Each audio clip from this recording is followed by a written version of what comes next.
It's Jack Heald, the dad you wish you had, and it is January 7th, 2020. Today's episode, I'm going to be talking about how to recharge, how to get the passion back into your sexual relationships. So let's review. Yesterday, I talked about the problem with neutralized polarity.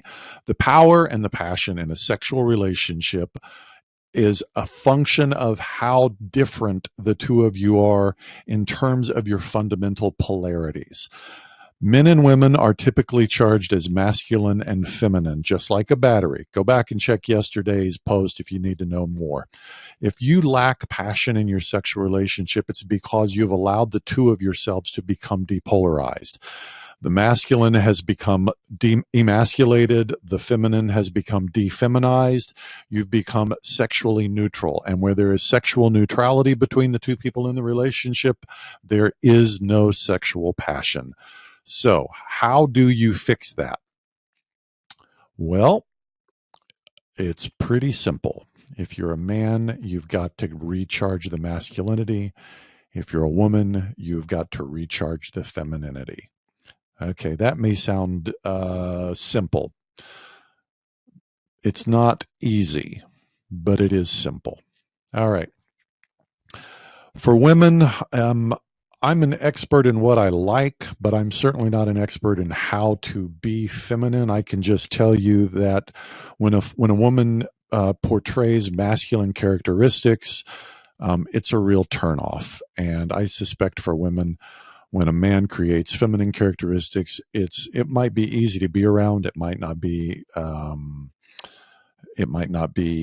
threatening or intimidating, but it's certainly not sexually arousing. So I'm going to talk to you men now.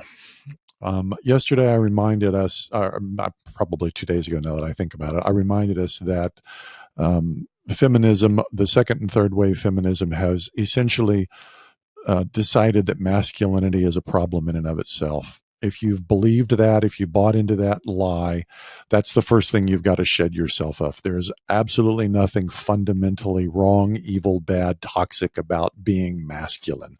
Masculinity is one of the natural ways that a human being expresses their fundamental sexual nature. The other fundamental way is femininity.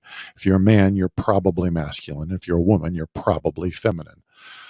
I'm going to take a breath here real quick. I need to remember to do this, to drink a toast to this present moment. To this present moment. Today's toast is brought to us by Bragg's Organic Raw Unfiltered Apple Cider Vinegar. I've got a little bit of a sinus infection going, and I'm fasting today and drinking nothing but coffee and apple cider tea. So here's to this present moment. Oh, it's supposed to be good for us. You know, that reminds me, I want to talk about apple cider vinegar as a solution to various problems.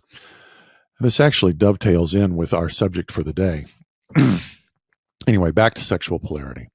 So as a man, what are the things that you have been taught that a woman wants? Well, we've been told that women want men to be more sensitive, more tender, more caring, more nurturing, and every adjective that you hear used in that sentence is an adjective that describes an ideal feminine woman.